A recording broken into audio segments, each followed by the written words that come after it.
Your wife's kid doesn't have the right to call us grandpa and grandma. I only have one grandson. Mom said that to the 14-year-old girl I've been raising for the past 10 years. Right in front of the whole family. Right on Christmas night. But what shocked me the most wasn't what Mom said. It was my 8-year-old son's reaction that followed. The little guy stood up, walked over to his sister, and said something that made the whole room freeze.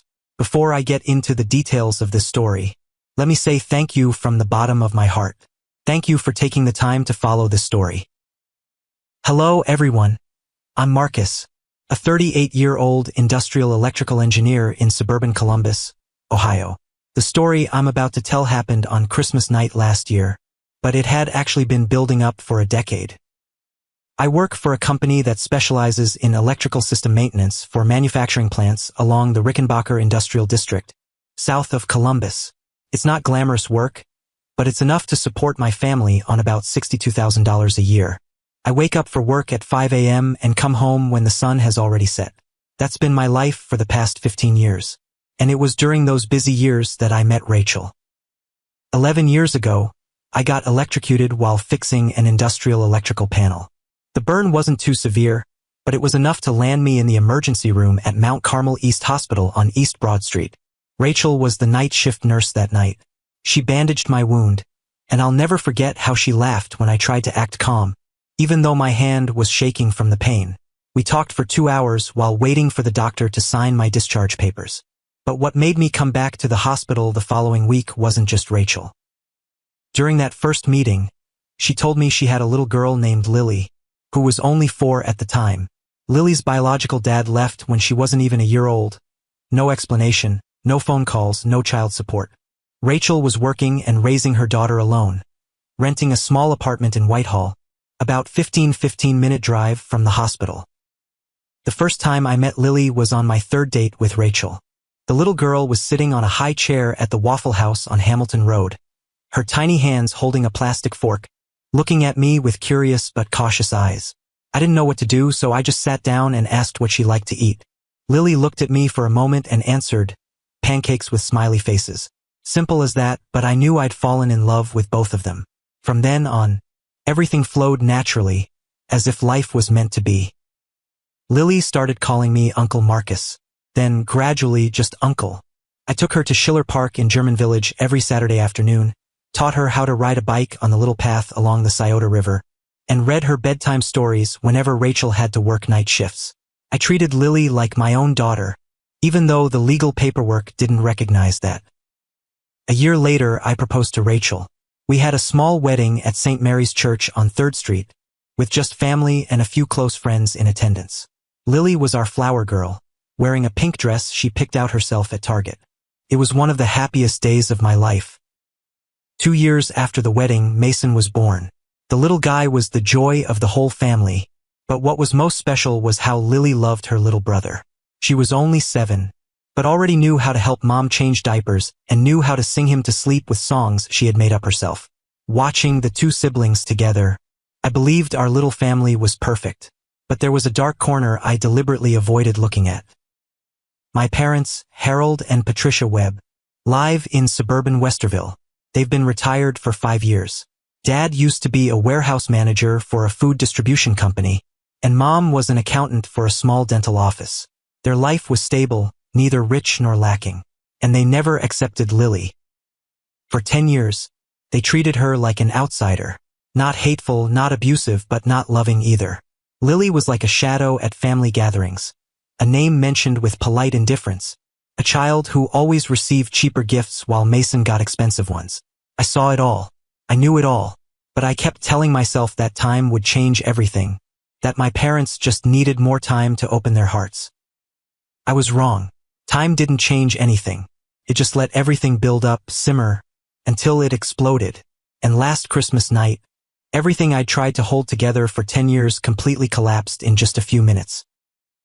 I'd been through nearly 10 Christmases with Lily, bringing her to my parents' house dozens of times, watching her stay quiet and try to fit in with the family all those years. But I'd never felt as ashamed as I did last Christmas, when my parents, the people who should have understood better than anyone, acted like she was just a stranger who'd wandered into their party by mistake. My parents' house was decorated just as it was every year. The old plastic Christmas tree they bought from a Kmart that closed 15 years ago, cheap cinnamon candles from Dollar General, and 2 piles of gifts under the tree with such a vast size difference that anyone could tell which was which. The left pile was 3 times taller than the right one. I didn't need to guess which pile was for whom, and the atmosphere in that cramped living room was as fake as the decorations. Mom enthusiastically greeted Mason with a warm hug right at the door, while she just nodded slightly at Lily, as if she were a delivery person. Dad sat in his old recliner, eyes glued to the football game on TV, only looking up when Mason ran over to say hi to him. Meanwhile, Lily stood in the corner of the room, clutching the paper bag with the gift she'd prepared herself, trying to smile like everything was normal. Rachel squeezed my hand, her eyes asking, "Should we stay?" I squeezed back, trying to send the message that everything would be okay. But deep down, I was already starting to feel something was wrong. Dinner passed in a tense atmosphere, disguised by small talk about the weather and rising gas prices. Mom asked Mason about school, about his grades, about the youth football team he'd just joined. Meanwhile, Lily sat quietly, occasionally getting a polite question like "You're doing well, right?" And nobody cared about the answer. But the moment I feared most finally came, gift opening time. Mason was called up first. The little guy eagerly tore off the red wrapping paper, and when he saw the box inside, his eyes lit up. A brand new Nintendo Switch with 2 controllers and 3 games. A gift worth at least $400. Dad stood up, patting his grandson's shoulder with evident pride on his face, his voice warm. "I knew you liked gaming. You've been such a good boy this year. You deserve a reward." Then it was Lily's turn. She walked over to the smaller pile, picked up the only box with her name on it. I looked at the size of the box and already knew what was inside. Lily carefully unwrapped it and quietly looked inside. A children's makeup kit from Claire's, the kind for 7 to 8-year-old girls, with pale pink lipsticks that smelled like candy and glittery eyeshadow. Lily was 14, but she didn't show any disappointment. Instead, Lily looked up, gave a smile I knew she'd practiced hundreds of times, and said in a voice so polite it was heartbreaking, "Thank you, Grandma and Grandpa. I love it." In that moment, my chest felt like someone was squeezing it, because I knew she was lying, and I knew she'd gotten used to lying like that for the past 10 years. However, what happened next really brought everything to a head. Lily stood up, her hands trembling as she held the paper bag she'd been clutching all evening. She walked over to where Mom was sitting on the sofa, her voice gentle but full of hope. "Grandma, I have a gift for you." Mom looked up, a flash of surprise on her face. Lily pulled out a blue scarf from the bag, a color she knew Grandma often wore. The scarf wasn't perfect. The knitting was uneven, with some parts loose and others tight, but I knew she'd spent 2 whole months teaching herself to knit from YouTube videos. Every night after finishing her homework, Lily would sit in her room, patiently unraveling and reknitting whenever she made a mistake. Rachel told me there were nights when she found herself crying because she'd messed up, but the next morning, Lily would keep going. She handed the scarf to Grandma, her eyes sparkling as she continued. "I thought this color would look good on you. I knitted it myself." The room went silent. I saw Rachel hold her breath beside me. Mason stopped playing with his new gaming system and looked up. Even Dad turned away from the TV. And Mom, she held up the scarf, looked at it for a moment, then looked at Lily. She smiled, but that smile was so cold that I felt the temperature in the room had dropped several degrees. Then she placed the scarf on the table, as gently as putting a piece of junk mail, and spoke with a calmness that was bone-chilling. "Thank you, dear, but I have to be honest with you. Your wife's kid doesn't have the right to call us Grandpa and Grandma. I only have one grandson." Time seemed to stop. I sat there, unable to believe my ears. 10 years I'd brought Lily to this house, 10 years she'd called them Grandma and Grandpa, 10 years she'd tried to become part of this family. And with just one sentence, Mom had erased it all. Lily froze, her eyes widened, then slowly turned red. But she didn't cry. 10 years of being treated like an outsider had taught her how to hold back tears in front of people who didn't deserve to see them. Her lips trembled, but not a sound came out. Rachel shot up, her face pale. I was about to say something too, but before I could react, someone else acted first. Mason. The little guy put his gaming system down on the floor, stood up, and walked over to where Lily was standing. Without a word, he took his sister's hand, then turned to look at his grandmother. My 8-year-old son's voice rang out in the suffocatingly quiet room, clear and decisive in a way I couldn't believe was my child. "Grandma, if you're not Lily's grandma, then you're not mine either." Mom was stunned. Dad jumped up from his chair after Mason's words. But Mason wasn't done. The little guy took off the new jacket Grandpa had just given him, placed it on the floor next to the gaming system, then took his sister's hand and headed for the door. Didn't look back. Not a moment's hesitation. Dad roared, his face red with rage, his voice echoing through the room as he yelled at me. "Marcus, is this how you're raising your son?" I stood up. 10 years of silence, patience, telling myself that my parents would change. It all ended in this moment. I looked Dad straight in the eyes, my voice calm but colder than ever. "No, Dad, you taught my son. He learned from you how to treat someone he loves." Then I turned around, took Rachel's hand, and walked out the door. Nobody stopped us. No one called after us. Just the sound of the door closing behind us, and that sound rang out like the end of a long chapter in my life. For the entire 25-minute drive home on I-270, I didn't say a word. Rachel sat beside me, occasionally reaching up to wipe away tears. In the back, Mason still held his sister's hand tight, and for the first time in 10 years, Lily let tears roll down her cheeks without trying to hide them. The drive home on Christmas night, even though the evening wasn't over yet, felt longer to me than all the years I'd been my parents' son. In that moment when we were all silent, with just quiet sniffling beside me, and the comfort of an 8-year-old boy standing up to protect the sister he loved more than anything, I couldn't help but remember the first day I brought Lily to meet my parents. It was a Sunday afternoon in the fall, about 3 months after Rachel and I started dating. Lily was only 4 then, clutching a drawing she'd made to give to Grandma and Grandpa. Mom opened the door, looked down at the child hiding behind her mother's leg, then turned to me and asked a question I'll never forget. "So this little girl, you're gonna raise her?" Not "she's so cute." Not "hi there, sweetie." Just a cold question, like Lily was some burden that came with the package I had to accept. I should have picked up on something from that moment, but I chose to look the other way, and from then on, everything just continued to follow the same script for 10 years. At my wedding and Rachel's, my parents didn't take a single photo with Lily. Out of 47 wedding photos, she appeared in 3, and always at the edge of the frame, like a guest who just happened to walk by.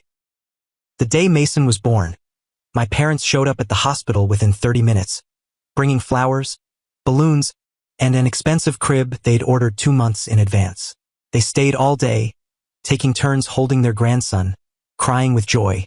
Meanwhile, Lily stood in the corner of the room watching everyone crowd around her little brother. Nobody asked her a single question. The kids' birthdays every year were the most evident proof. Mason got new bikes, gaming systems, and name-brand sports gear. Lily got toys from the clearance rack, always at least 4 or 5 years younger than her actual age. And on my parents' walls, 14 photos of Mason were hung prominently from the living room to the hallway, while there wasn't a single photo of Lily. The way they referred to the 2 kids said it all. Mason was our grandson. Lily was Rachel's daughter. But what haunted me most wasn't what I witnessed. It was what I continued to do, despite it all. 5 years ago, Dad had to retire early because of back problems. I offered monthly support not because I had money to spare, but because I genuinely believed that if I gave, then Lily would receive something in return. It started at $400. That number quickly rose to $500, then $700, and occasionally as high as $1,100 when unexpected expenses arose. Roof repairs I paid. Water heater replacement I paid. I paid for everything including medicine, supplemental insurance, and car repairs. Then there was Tyler, my younger brother. 34 years old. Never held a job longer than 6 months, but always had startup projects that needed funding. Pet food delivery app. A house call car wash service. An online thrift store. Every time a project failed, he'd come back asking for more, and my parents would always play middleman. "Marcus, your brother's really struggling. Help him out." Tyler didn't come to Christmas this year because he was busy with work. To my parents, That was perfectly normal. Their youngest son was busy building his career. To my family, Tyler's absence was no different from any other year, because whether he was there or not, he'd never spoken to Lily beyond a polite hello. One night a few months ago, I sat down and calculated everything. Every payment, every year, 10 years, $103,000. That was how much I'd sent to people who refused to consider my daughter their granddaughter. Rachel had asked me if we should stop. I remember answering, "They're my parents. They'll change. Give them more time." But that Christmas night, when my 8-year-old son did what I hadn't dared to do for a whole decade, I knew it was time to take action.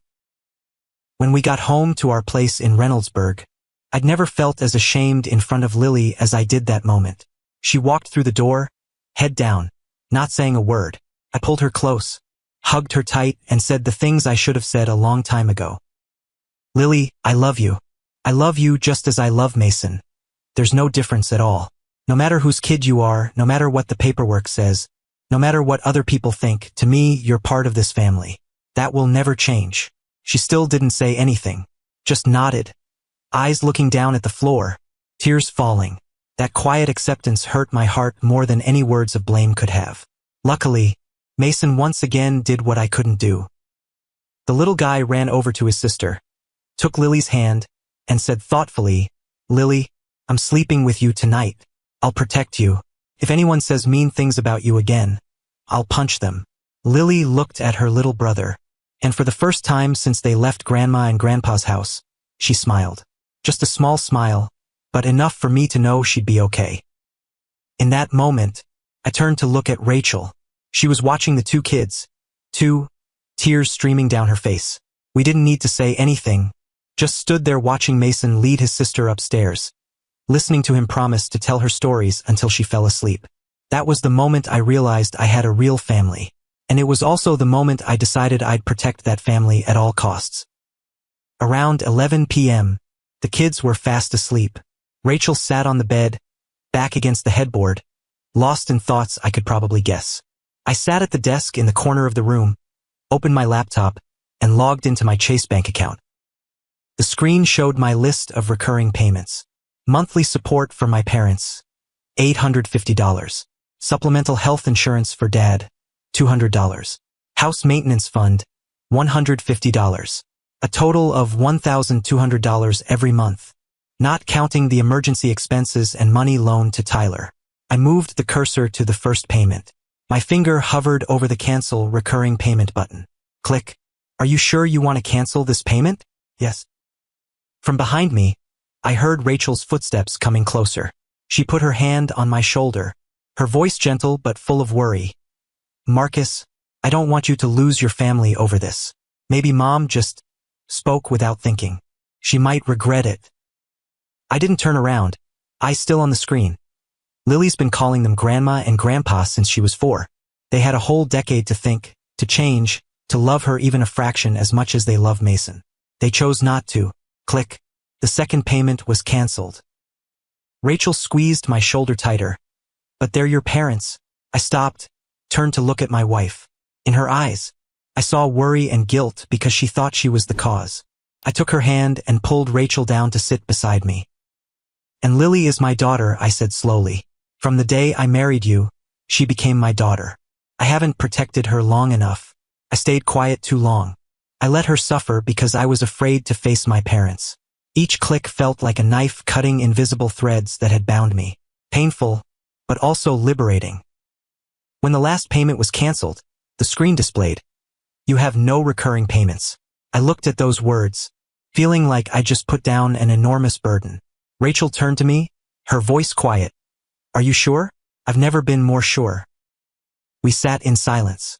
The feeling was so strange, relief mixed with pain, like cutting off a part of my body that had gone bad, knowing I had to do it to keep living, but still unable to deny it had once been part of me. I shut the laptop at 2 a.m., climbed into bed next to Rachel, but couldn't fall asleep. Just lay there, staring at the ceiling, thinking about what I'd just done, thinking about what would happen next. At the time, I thought canceling the payments was the hardest part. I thought everything would calm down, that my parents would need time to think, and maybe, just maybe, they'd realize their mistake. I was wrong. The phone call at 6 a.m. the next morning was the tricky part. That morning, I woke up to the phone ringing at 6 a.m. sharp, much faster than I'd imagined. The bank automatically processed Dad's supplemental insurance payment at the beginning of each month, and that day was payment day. Just one declined payment, and Mom was already furious. I looked at the phone screen, Mom's name lighting up. Rachel stirred beside me, her eyes opening just a crack to look at me with worry. I gestured for her to stay in bed, then stepped into the hallway, gently closing the bedroom door before hitting answer. The moment I put the phone to my ear, Mom's voice rang out, trying to stay calm but unable to hide her tension. Marcus, is there something wrong with the bank? Your dad says this month's insurance payment was declined. Did you forget to update your card?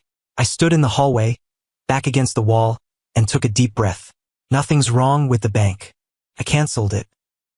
The silence lasted long enough for me to hear the wall clock in the living room ticking. Then Mom's voice came through, utterly different from a few seconds before, switching from worry to disbelief. What did you say? I canceled everything, I said slowly.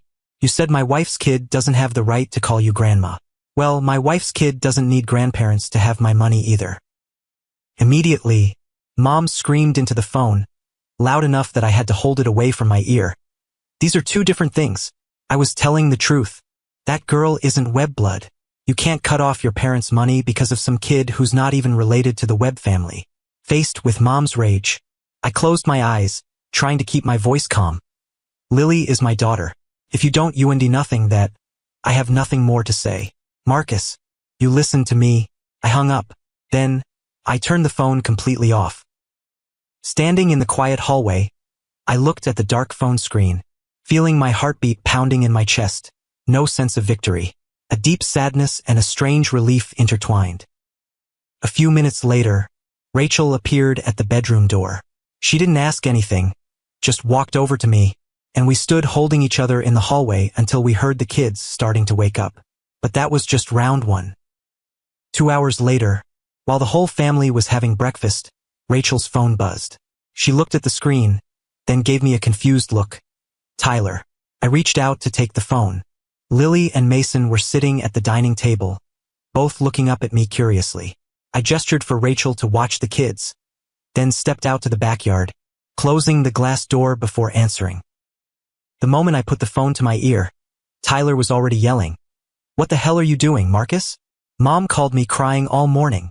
She says you cut off all the money.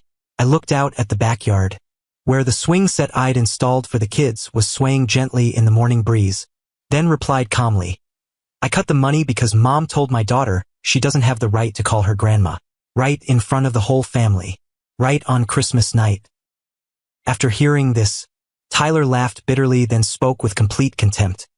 You cut off Mom and Dad's money because of some kid that's not even yours? Lily is the kid of some guy who ran off ages ago. Your wife's got you wrapped around her finger.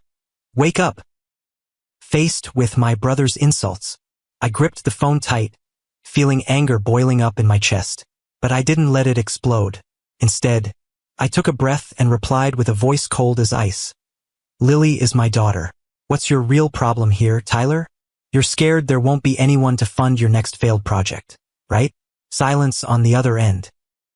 I knew I'd hit the right spot. Tyler didn't care about Lily or what Mom said. He only cared about his money source drying up. After a moment of silence, I continued, my voice without any hesitation. Figure it out yourself, Tyler. You're 34, old enough to stand on your own 2 feet. You're gonna regret this, Marcus. I hung up before he could finish. Standing in the backyard looking up at the gray winter sky, I thought the storm was over. 2 phone calls, 2 confrontations. Everything had been said. Now I just needed to let time do its work. But I'd underestimated my mother. The days off after that, I stopped caring about people who only cared about blood and money. I took the whole family to Easton Town Center, had pizza at Giordano's, which the kids loved, and then welcomed the new year together around the fire pit in our backyard. Even though it wasn't as crowded and festive as other years, for us, it was enough. After 3 days, Lily gradually became more stable. Rachel and I gave her another gift, a photography book she'd been wanting for a long time, along with a small pink laptop, because that would be her gear for pursuing her dream of becoming a photographer. Lily's eyes lit up when she opened the gift box, and that was the moment I knew she'd be okay.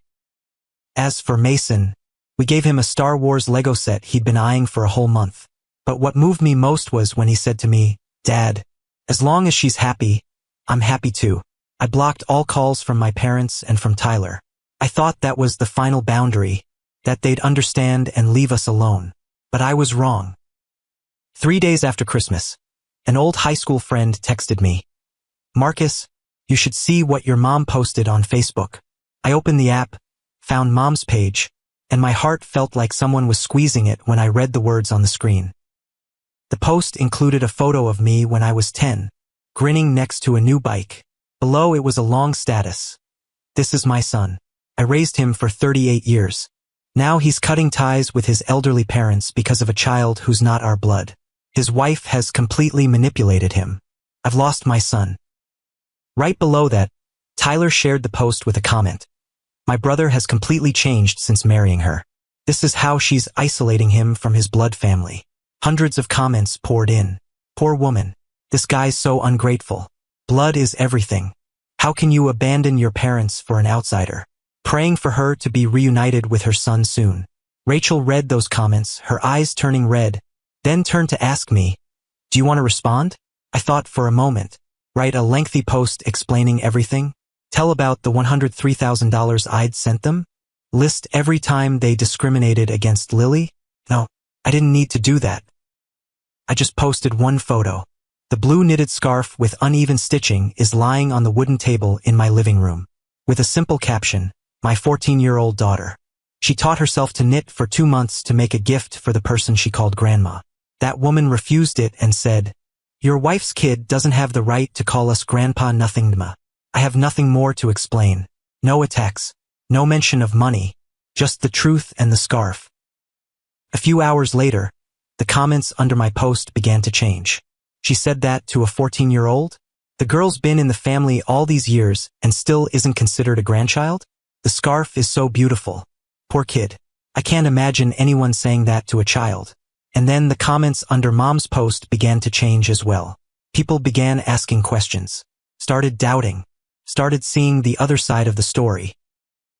After that clarifying post, I felt like I just crossed a line I never thought I'd cross. I'd stayed quiet too long, and that silence only made Lily suffer more. 2 weeks after Christmas night, when I got home from work, Rachel handed me a small package. No sender's name on the outside, just an address from a law office in Upper Arlington, the wealthiest area of Columbus. I opened it. Inside was a thick envelope and a handwritten letter. The moment I saw the familiar handwriting, my heart skipped a beat. It was Aunt Helen's handwriting, Dad's older sister. Aunt Helen is 72 this year, widowed for 8 years. Her husband used to own a large car dealership in Columbus, and left her considerable wealth when he passed away. She has no children and lives alone in a mansion in Bexley. I'd only met her a few times in my life, mainly at family funerals or weddings. But what I remembered most about Helen was how my parents talked about her. They hated her. Hated that she was wealthy but never lent them money. Hated that she lived independently and didn't need anyone. Hated that she was the only one in the family who dared say things to their faces that no one else dared say. To me, Helen was the second mother I'd always wished for. Every time I met her, though rare, she always asked about me with genuine concern.